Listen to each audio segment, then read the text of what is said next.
You really need the coupon for the free salad that bad? Because you had one tomato in your salad? What goes through the mind of the people who do this? Like, what's the goal? Is the goal the free salad? They want to get another salad? All right, Joe, shut up about the salads. We got some breaking news here. You ready? Uh-oh. This must be important This if is you're very breaking important. up. Yeah, shut the fuck up about your salad. From the desk of New Japan Pro Wrestling, Kazuchika Okada to leave New Japan Pro Wrestling. Wow, what perfect timing. Kazuchika Okada will be leaving New Japan Pro Wrestling after the conclusion of his contract on January 31st, 2024. We apologize to fans for the abrupt nature of this announcement, but join them in wishing Okada the very best in his future. As the New Beginning series begins this weekend, Okada will appear on February dates on February 11th in Osaka, February 23rd and 24th in Sapporo. Changes will be made to forthcoming cards with an announcement to follow. Okada has a statement here. It says, I have nothing but gratitude for having been a part of New Japan Pro Wrestling since 2007 and for New Japan bringing me from a 19-year-old kid off a plane in Mexico to the Rainmaker I am today. Thank you to the best of companies in New Japan Pro Wrestling, to the best of opponents that I've been able to face here, and to the best of fans that have cheered and booed over the years. I promise to make it rain in every match I have left, so keep watching. So, wow. We're ripping up the format sheet here, huh? We are, yes.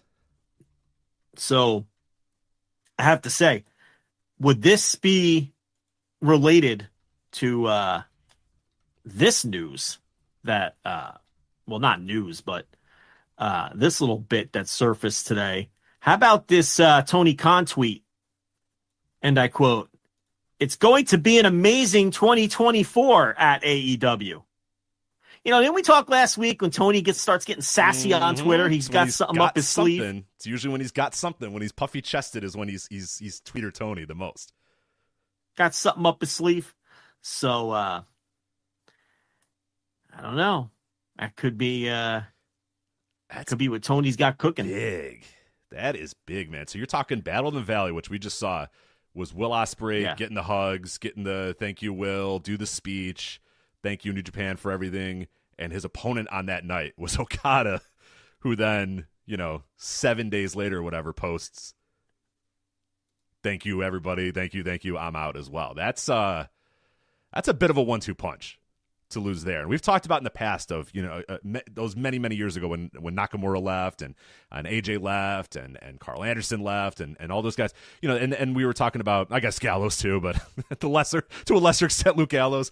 But we talked about that time how they were ready. They had that next crop of guys ready to go. They had Kenny Omega rearing to just take that spot right away and take it to higher levels, and they did. And they had the opportunity to bring Okada up even further and just say, all right, Nakamura's great, and we're going to miss him, but boom, this guy's ready to become the top dude, like the bona fide top guy in the company. Tanahashi's still here. He's still thriving. Naito's still here. He's still thriving. Like, we got all these guys. Man, you look at this New Japan roster, where it is right now, and it's like, whew. I don't know if I agree with that. Who's ready? They got that next week. Well, I don't. They're not ready tomorrow. That next wave is not ready. Not tomorrow. No. But they've got the ball rolling on. That ball should have been rolled, is what I'm saying. Yeah. 2023 was a year to get that ball really rolling. I think they got it. Wasn't it though? I don't know. What did Wrestle Kingdom show us about the? That wasn't great. Nobody took a big step at Wrestle Kingdom. That's for sure. But they've got their crop that clearly they think, Yota Tsuji, Yuya Uemura, Shota Umino, those three predominantly. I don't throw Ren Narita in there right now. He seems to have fallen behind. Nah, he's out. Yeah. He's fallen behind. Yeah, we have to. You can't throw him in there right now. So, you got that crop that they've gotten the ball rolling on those guys. Do I think any of them are ready? Now, here's the thing. You can flip the switch on one and pick one and see what happens, because look at the guy we're talking about. He comes in, they just immediately flip the switch, and the rest is history. So, who's to say if you don't just pick one of these guys, pick your favorite, Yuya Uemura, let's say, and you just rocket pack them, that it doesn't catch on. It might or might not. Now it's a risk because if it doesn't catch on, you could set the guy back years and maybe just kill him for good. For people seeing them at that level. What you can't do now is maybe slow roll these guys the way you were slow rolling them before.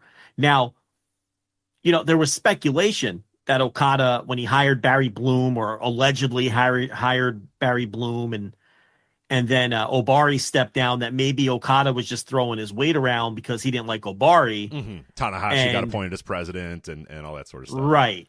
So the idea was maybe, okay, now he's done bluffing because he got, it's Magic Johnson getting, Paul Westhead fired or whatever. But this is that obviously now wasn't the case. So the question is, who's giving him the bag? Is it WWE or is it Tony Khan? Those are the only two options. I mean, there's no other option. It's obviously one or the other. I could see both being interested. Both have been interested at times. WWE showed interest, what was it, a year or two ago? They showed initial interest back in, 2016 or whatever. And then I don't know if that was actual serious interest, and I don't think he had any serious thoughts about going there, but I know that they invited him to some event. I forget what it was. It was SummerSlam or something like that he went to and was at live. And at least, in the Observer, they said, they're looking at Okada or they're interested in Okada. But then, yeah, it was like a year or two ago again when that stuff started to pop up again. Yeah. I mean, it would, now my DMs are blowing up. It would be, I don't know. Early rumors have him going to WWE. Wow. Okay. These are just rumors. This is just people telling people stuff. Mm-hmm, mm-hmm. So there you go. Maybe Khan knows that too, and he's just some of his tweets and could his be nonsense back against the wall, Tony, too, because sometimes that does happen as well. Brave face. Yeah. Yeah. Maybe Okada wants to cash out and make the big bag, and WWE made the best offer. I don't know, because he seems to have friends in AEW, and it's obvious that the people who run AEW are fond of him. So maybe it just came down to a money offer, or maybe it came down to, just working on the absolute biggest stage during the back half of his career as he's into his mid-30s here, and knowing, okay, well, it's now or never if I want to do that. So interesting, because the story kind of went away when Tanahashi took over the president job. So it obviously, everyone kind of, maybe the New Japan fans maybe got complacent thinking that the story was going away when it really wasn't. Right. And the idea was maybe that, like, this was being done for Okada to kind of posture, and maybe it was being done to sort of be the last ditch effort for him too. Maybe he wasn't saying, I want this to happen and this to happen and this to happen. Maybe the company was like, hey, we should do this, this, and this, because that will make him happy. And ultimately then he was just like, still, I'm gone. Thank you though. I appreciate getting Obari out of there, and I appreciate, this and this or whatever. But there's two bags over there that I'd rather go take. So I'm going to take one of those two over there and try it out. But wow, that is that's a big, big, big story. We talked about this a couple of weeks ago when these rumors were first starting to kind of bubble up and the Barry Bloom stuff was starting to happen. I mean, this is the biggest, guy leaving Japan to go to America in still his semi-prime, and probably go to America to be pushed as a tippy top guy. Now, as far as how well does that go, who the hell knows? You know what I mean? Like, we have no clue what that's going to look like or whatever, but well, if it's AEW, he'll be a tippy top guy. Yeah, right. If it's WWE, I have more confidence it would be as a top guy without Vince McMahon running the company. Absolutely. So, but still, the way that they do things and the fact that he's not going to be able to promo the way they want him to promo, I'm still not super confident he'll be a tippy top guy. Now, Nakamura left in 16, right? The same time, early 16. So that would be 7 years ago, also the age of 36. So they're both, he's leaving. They both at the age of 36 made the decision to leave, Nakamura and Okada, because that's the comp. That's your comp right there. Yeah, that's your nearest comp. And, January of 2016 for Nakamura. Yeah, when he was 36, and Okada is 36, and he's leaving in February of 2024. I guess 8 years later. So Nakamura would have been 35. Okay, so 35 for Nakamura, 36 for Okada. And Nakamura, you look at his run, main eventer in NXT. In this current environment, there's no way they would send Okada to NXT. That's not going to happen. And then a sometimes occasional main eventer on the main roster who is also occasionally just completely lost in the shuffle in the mid card, and you forget that he's there. And, if at the time people thought Nakamura had the perfect kind of charisma for WWE, like if there was one guy in Japan who people thought could make it in WWE, a lot of people would have picked Nakamura based on his charisma. Right. And, and the way that, his crowd connection and all of that. And to an extent, they were right. I mean, I think, he hasn't always worked the hardest in WWE. He didn't always work the hardest in New Japan. I mean, effort was always, you don't know what you're going to get on a given night with Nakamura, even going back to his New Japan days. And he's kind of back in the top mix now as a heel working with Cody. I think it's been more good than bad with Nakamura in WWE in terms maybe, of, but he's disappeared for really long stretches really where they did absolutely nothing with him. Yeah, the NXT run was pretty damn good, and then the early WWE run the main roster run was pretty good. And then what kind of happened is we got the where he was just hitting guys in the nuts. You know what I mean? That was his gimmick for a year, was guy who hits guys in the nuts thing or whatever. And yeah, he was in main events and he was doing, pretty prominent stuff. But then after that, you're right. Then he kind of disappeared for a little bit until, what was it, a couple months ago, where now he's popped up again and is in, main event picture doing the stuff with Cody or whatever. So I don't know. I would say all in all, it's probably been better than I expected. Even under Vince, I think it was better than expected, but certainly not like someone like Okada. You would have higher hopes for this guy. I mean, Nakamura won a Royal Rumble, and he feuded with AJ Styles over whatever version of the world title it was at that time. He hasn't won any versions of their world title, just the NXT title. He did pop the one big house with Sami Zayn, and that was 100% their match that popped that house in Dallas. And then it's been a lot of secondary titles, intercontinental titles, US titles, tag team titles, things like that.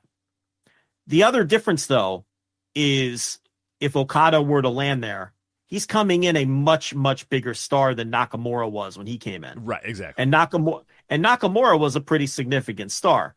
But Okada has far eclipsed the level of star that Nakamura ever was in Japan. In fact, Okada surpassed Nakamura while they were both still there. Right. He surpassed him. With none of the stink of failure that Nakamura had during that first half of his career in Japan, where, people kind of look fondly on the last couple of years or whatever, but those who were following, New Japan or following Japanese wrestling before that would know that this guy was like just a complete, absolute, total failure for almost a decade before he goes to CMLL and recreates himself and comes in as the figure that everybody knows and loves or whatever. So you're talking about a guy with Okada who has none of that stink, has never really had any of that stink other than his first match. The Wrestle Kingdom match with Yoshihashi is essentially the stink, and everything else after that is top level stuff. And yeah, he's in a pantheon of very, very few Japanese wrestlers of all time, really. I mean, you can absolutely put him on that list with your Kobashis and your Misawas and your Inokis and your Shinya Hashimoto's and your those tippy top. He's in that mix, right? I don't know how many guys you want to put in that mix, that top upper echelon, but he's one of those dudes. You know what I mean? Like he's and Nakamura never really was. I mean, for all the good that Nakamura did bring and how fun Nakamura was or whatever, he's not in that pantheon. But Okada is in that pantheon in terms of what he was able to do, the business that he moved, the main events, the titles, the matches, everything. I mean, he is, simply put, he's one of the biggest stars in Japanese wrestling history, and now he's leaving. Yeah. You have to wonder, with this news breaking and the benefit of hindsight, if the way he was pushed in New Japan in 2023, if they knew, if he told them, hey, look, this is it, I'm not re-signing, because he was downcycled pretty hard into, the trios titles and out of the, world title mix. So now you have to view everything through a different lens. It's possible that they knew all along and also knew that, look, it's going to be a much different year next year. We got to shake things up. We got to get, what's a better public relations move if you're losing your biggest star than to insert Tanahashi as the president, right? And it's not like things were going so hot for them anyway, as they were, in a rebuilding phase. So I don't know. Something is telling me that they knew. When you look back and look at how he was booked over the course of the year, he really was de-emphasized. So, there's that aspect. I can't imagine this came as a complete surprise. I mean, they're in their press release, they're talking about, a little bit about how surprised they are, but you have to imagine that, and I guess that's probably the way that most business is done in that country, and I'm assuming Okada did things in the right way, and probably, maybe in no uncertain terms, just kind of said, well, we'll see. Or maybe he didn't say, hey, I'm bouncing or I'm leaving, but kind of just said, I'm exploring other options, and they took that as, oh shit. And knowing where they're at in their business right now, where the yen is right now, that if there's a big money offer in America for him, and that looks like, again, we're saying this right now without knowing, but that's where he's going. He's going somewhere in America. It's WWE or AEW. Yeah, I think that they probably know that even if he was like, I want to look and explore stuff elsewhere, they probably knew right then and there that they were dead to rights, because they just can't compete financially with what WWE or AEW could do. No, we talked about this a couple of weeks ago. New Japan's in a position now where, it's where, for a long time there was no AEW, and WWE wasn't all that interested in their wrestlers. So they kind of had, it was a whole different scenario. Now they're in a scenario where there's heavy interest in their wrestlers from WWE with Vince out of there. You don't have to be a specific kind of wrestler for them to be interested. They just want stars. And you have another billionaire who is very clearly interested in their wrestlers as well. So, and they're going to lose people, any kind of gaijin that they turn into a star, like the level of Ospreay, they're going to lose almost instantly. And Ospreay is a different kind of guy. He stayed for 8 years when he didn't necessarily have to. These other guys, they're gone the second that, one of these other companies makes the call. Ospreay's a rare breed too. He's a very weird breed in terms of that. From day one, he's kind of been anti-WWE and anti, major, wrestling. And like, obviously AEW has probably catered enough to him or doing enough that makes him. But this is a guy that, talked to him in 2016, and there was no chance in hell he was going to sign anywhere else, and he just wanted to be in New Japan, and he just wanted to wrestle all over the world and be this traveling, superstar that we've seen him be up until AEW then presents this opportunity that he now can no longer refuse, and basically goes, okay, yeah, that I'm at the point of my life now where that's what I should do. But like you said, he's a one of one. How many other guys is Clark Connors going to say, no, I don't care about money. I care about getting in the ring and plying my craft and being able to wrestle all over the world? No, he doesn't care. What I mean? Like, those guys don't. Ospreay is a very, very weird breed in terms of that he is such a nerd for wrestling that he would rather wrestle all over the world in front of whoever. It doesn't matter, as long as he can wrestle and do his art in front of whoever he wants to do it in front of, then, take a big contract with a big time company or whatever. A lot of other guys are not that way. Like you said, almost every other gaijin is going to immediately take the bag if presented with it. Yeah, Ospreay's a guy who cares deeply about the art of pro wrestling, and not all pro wrestlers are like that, even though more pro wrestlers are like that now than ever. He's different in that regard, but that's my point. You're not going to have a chance to cultivate these foreigners into massive stars like you did for him. And now it's to the point where you may not even be able to keep your own guys. I mean, there's always going to be some native talent that are never going to go for a variety of reasons. They don't want to live in another country, or, so there's always going to be that, but there's always that threat now, and now it's coming from two different sides, and the money they just cannot match. And that's really what it's always going to come down to. They can't match the money for these top stars anymore. There's also, we know WWE has been dying to stick their beak into Japan. And, what better way to do that now if they did sign Okada? You come into Japan with Okada. And now that's a statement, on top of all the other Japanese stars that they've signed over the last few years.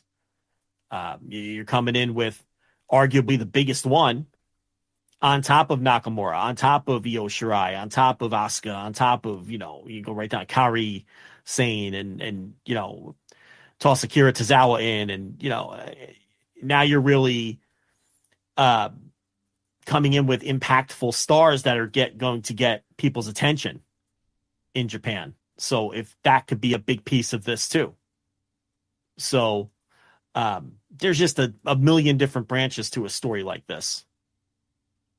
But yeah, obviously it's an enormous loss for New Japan. And the more I think about it, one that they probably saw coming. When you really start to really look at how he was booked and how the last year played out and hiring the agent a couple of months ago. And they had to know at that point, once he hired an American agent who's known as the top pro wrestling agent in the game, he's not sticking around. So, and I would think that Okada didn't just, drop this on them like a bomb today. I feel like they probably have known that this is coming. But I guess we'll find out as more details emerge.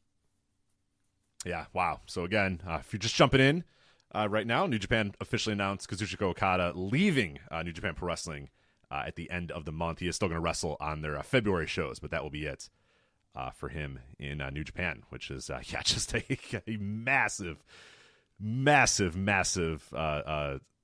story out of New Japan Pro Wrestling and out of Japanese wrestling in general. I mean, this is, it probably speaks to some larger things that we've kind of talked about, at length a little bit. I know Open the Voice Gate, those guys, Mike Spears and Case Lowe, obviously on the Voice Wrestling Podcast Network, have talked about for a very long time that a lot of people, Super J-Cast have obviously talked about this a lot, Joel and Damon, about people are just not quite understanding how not healthy the wrestling business is in Japan right now. It's just not a healthy business at all. And COVID obviously did not help things at all, but it's just it's just not in a good place at all. And this is even the industry leader, the quote unquote industry leader, in New Japan Pro Wrestling is struggling and having issues and can't pay, and have made pretty significant cutbacks in terms of who they pay and how much they pay them and what they pay them and all that sort of stuff. So that this is hopefully now the Band-Aid getting ripped off, so people can really kind of have an honest, earnest discussion about this and go, yeah, what the hell is going on with Japanese wrestling right now? What is the state of Japanese wrestling right now? Because it's not good. It is not good at all. And yeah, this is even, the top company struggling to, hold on to its top talent is pretty shocking. And I think, in terms of other parts of this as well, is it also kind of represents that all the effort in getting New Japan Pro Wrestling to become a global company and getting Japanese wrestling to be more accepted by the larger wrestling world is a blessing and a curse. The blessing is you can go to San Jose and sell 2,000 plus tickets. You can go to Chicago in April and sell maybe 3,000 to 4,000 to 5,000 tickets, depending on how many they open up. We'll talk about that a little bit later. But you also now have put a spotlight on your company, that now these new companies and both AEW and WWE say, oh, well, this is a tangible market now that we can go after. These wrestlers are known commodities in America now, and now they can kind of come and poach in a way that they, nobody in WWE was really looking to poach New Japan Pro Wrestling guys in 2002, maybe Kenzo Suzuki, or whatever, but not actually. Whereas now, because of a lot of the work that New Japan has done, like I said, the blessing and the curse is that New Japan is able to draw in America and be, go to the UK, and it's a global brand and whatnot. But the downside of that is that you can get poached. And now these bigger wrestling companies are saying, oh, cool, we can grab this guy and put him on our TV, and most of the fans are going to know who this guy is.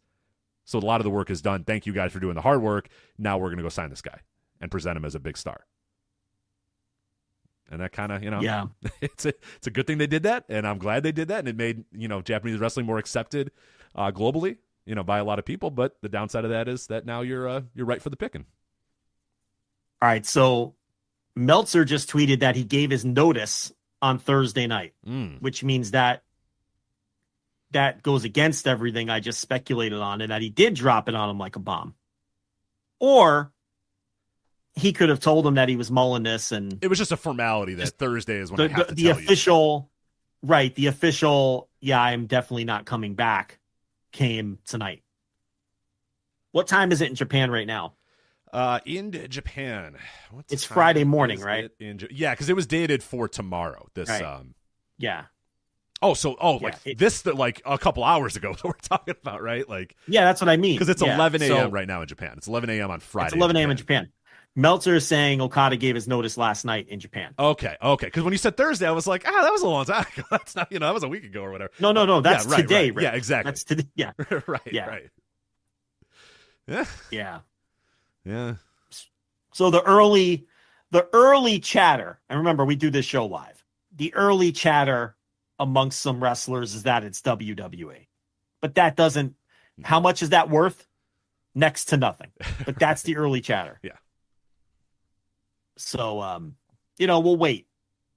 Obviously, Meltzer's working on something. Sapp says he's working on something. I've got some messages out. We'll see if we get anything while we're on the air.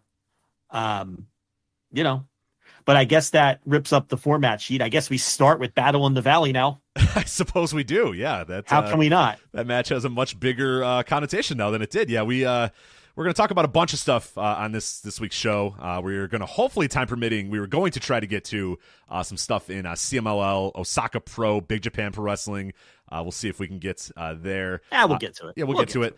Contract season updates. I guess we can roll that into a later segment after we're done talking about New Japan. But, hey, we got another thing to add. I put here in the show notes, this has been a pretty wild contract/free agent season for wrestling, and we'll update you on the latest movements. Well, we just did, and now there's even more crazy things going on. FSM 50, we'll talk about the annual FSM 50 list that we published at voicesofwrestling.com. Joe and I are both on the panel that vote on the list, so we'll touch on that. We'll also review TNA's Hard to Kill pay-per-view. TNA is officially back. Big debuts there. Nick Nemeth. Ash by Elegance debuted as well, and a new TNA World Champion and a bunch of other big title changes up and down that card. But yeah, I guess New Japan Battle in the Valley is how we have to start here. San Jose Civic Center in San Jose last weekend. They got 2,147 fans in the building for Battle in the Valley, which I thought was a pretty fun show. Not a great show, but at least had a few really, really fun matches on it, and two matches that I thought really did rock. But yeah, I guess let's start with the main event, because Okada defeated Will Ospreay. And this was a big, monumental moment because Ospreay lost, and then, he embraced Okada, gave the big hug. Both guys were kind of emotional afterwards. Ospreay was clearly crying. I don't recall if Okada was crying as much as just kind of, hugging him tightly or whatever, but it was kind of Ospreay's send-off, for lack of a better term, and with the announcers saying, okay, well, he's going to do this cage match in February, and then that's it for him in New Japan Pro Wrestling, and then he's done and finishing up or whatever. So, yeah, little did we know that was also one of the final times a lot of people see Okada in a New Japan Pro Wrestling ring. So that match takes on a little bit more of a connotation now. But what'd you think of Okada and Ospreay? And then we'll talk about the show itself, I think. Didn't they say he's doing his February dates? He's doing all the February dates. Yeah. For fans in America, though, I think that's pretty well. Is he booked for Chicago? I don't even know. I don't think he was, and well, that's Naito and Moxley. Yeah, I think that's all that's announced. Well, and then Ali and let's see what they got right now. Hiromu, yeah. I was trying to see if they had anything else. I know they had Ali and Hiromu and Naito and Mox. I think that's it. I'm pretty sure that's it for that show. Oh, so okay, Okada will appear on February dates on February 11th in Osaka and February 23rd and 24th in Sapporo. Changes will be made to forthcoming cards with announcements to follow. He's only working those 3 dates. Yeah. Wow, he's not even honoring all his dates. Because those cards were announced. Yeah, let me see which ones he was announced for, because I don't know if he was on any of the Fantastica Mania stuff. I know that Cubs had actually, let me see, because Cubs fan had the... no, I'm talking the New Beginning tour. Yeah, because he had a few more of those, right? Right. Yeah, and, it says he's working February 11th in Osaka, and he's working the 2 Sapporo shows. Okay. But what's the third new beginning? Is it Nagoya? What's the no, third I think that's one? it though. No, so that's all the new beginnings. That's all the new beginnings. That's new beginning in Osaka, and then the 2 in Sapporo, and that's it. Are you sure about that? I thought there was. Hold on, let me take a look at this. As far as the actual, there's a lot of there's a couple Road 2s that had some interesting matches on them or whatever. But as far as the major new beginning shows, yeah, it was the 11th. No, Nagoya on the 20th. Ah, it's Nagoya, it's Osaka, and it's Sapporo. And he was booked for Nagoya, and that's this is what I'm saying. Sorry, I was looking in February. I forgot about the January one. Yeah, He's booked in Nagoya in 2 days, and they say, according to that release, he's not working that because they're announcing card changes. Right. And by the way, he was in an 8-man tag for that match or that show. Yeah, he's working all these shows. He's booked on all these shows. And now he's working the 11th. What's that match? That's the 6-man title where they're going to lose, obviously. Right? So I think, hey, is my bookie taking action on that one? Because I think I want to get in on right? that one before they take that one. Although down. you never know. You know what? Someone of his stature could win, and he might just relinquish the title. Right. You know, if you want to put a couple units on TMDK, go say Fujita, Mad Mikey Nichols, and Shane Hayes, might not be the worst. Not be the worst investment, but so I think they're losing that one. His matches for Sapporo aren't announced yet, but the release says he's working those shows. Okay. So he's working the 2 Sapporo shows and the 6-man title match in Osaka. That's it. Because they said there's card changes being announced. So forget everything I said before. Well, actually, here, one thing, though, real quick. I'm wondering if what they're saying about those February ones are only because they say his contract's done on the 31st.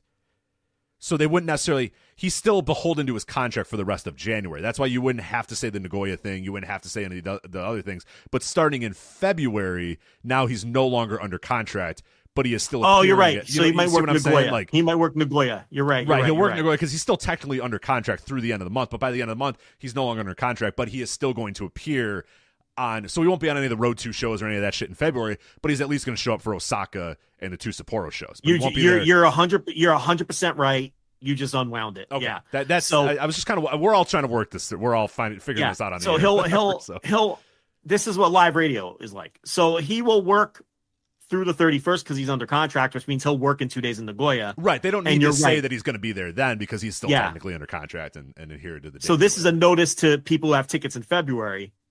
It says, "I'll read it right to you." As the New Beginning series begins this weekend, Okada will appear on February dates on February 11th in Osaka and February 23rd and 24th in Sapporo. Changes will be made to forthcoming cards with an announcement to follow. You're right. He's going to work everything through January because he has to, because he's contractually obligated to do it. And in February, he's giving them the 11th, the 23rd, and the 24th.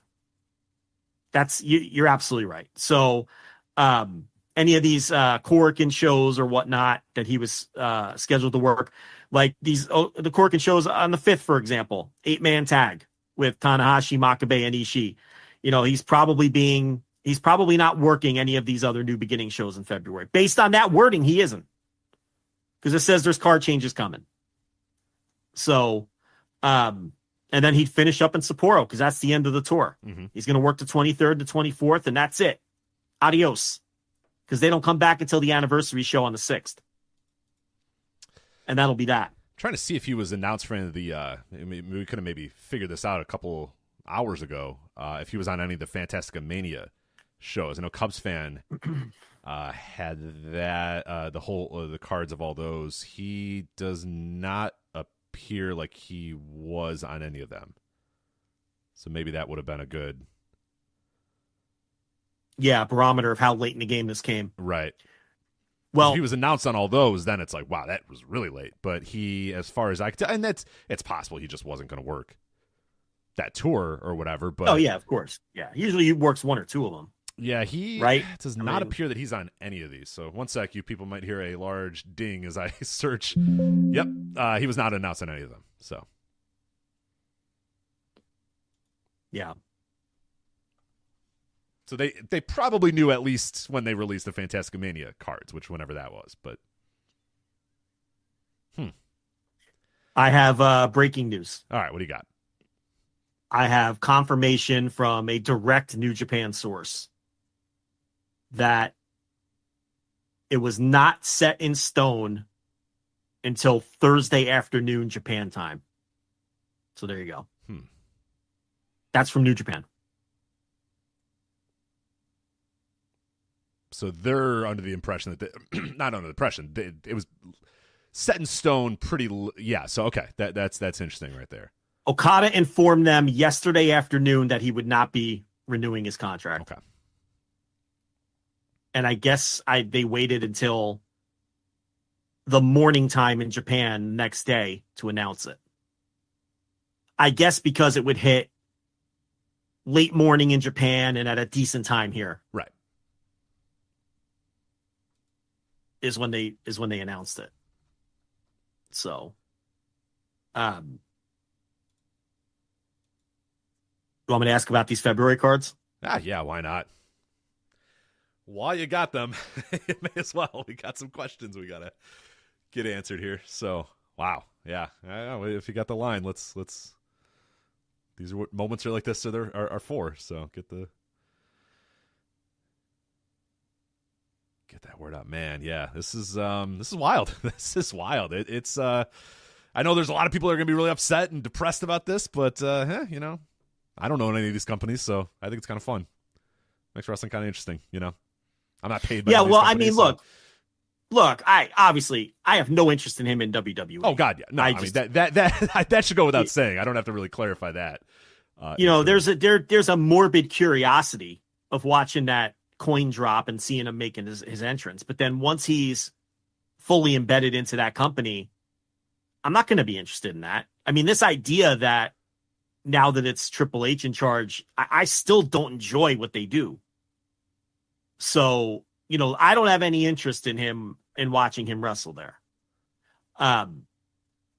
We've seen him in AEW. Obviously I would prefer him to land there because I'd rather watch him work in that environment and work with the people they have rather than work in that, because I just don't like WWE. I don't like the way they present their product. So my preference obviously would be AEW. Although the fact of the matter is, and we talked about this with Nakajima, I'm not real hot on the idea of them getting free agents these days either. No. I mean, because I don't have a total confidence in their booking when it comes to some of these big stars either. Like, obviously, Will Ospreay, if he's leaving New Japan, I was pleased that he ended up in AEW versus ending up in WWE. That's the better of the two options, without question, for my sensibilities. But, because it means I feel like they're going to push Will Ospreay. Him, I'm confident they're going to push. And obviously he'll be allowed to work elsewhere. But some of these other guys, like the Nakajima example. Oh, God, yeah. I don't have any confidence that if he were to land in AEW, that they're going to push him in a way that I'm going to enjoy. I feel like he's the kind of guy that'll like never be on TV. Right? Then you get that impression like he's one of these guys we'll never see, or it's like. But if the option is WWE, it's AEW all day. Oh, I mean that's not even a debate. That's not even a debate. Just the capacity to have better matches, the capacity to be in better spots, the capacity to be work other places, the freedom to work other places, all those things. Whereas WWE, these guys go there, they can end up in a feud with like LA Knights. I don't care about that. On top of all the other presentation issues and all the other reason that I have distaste for that company.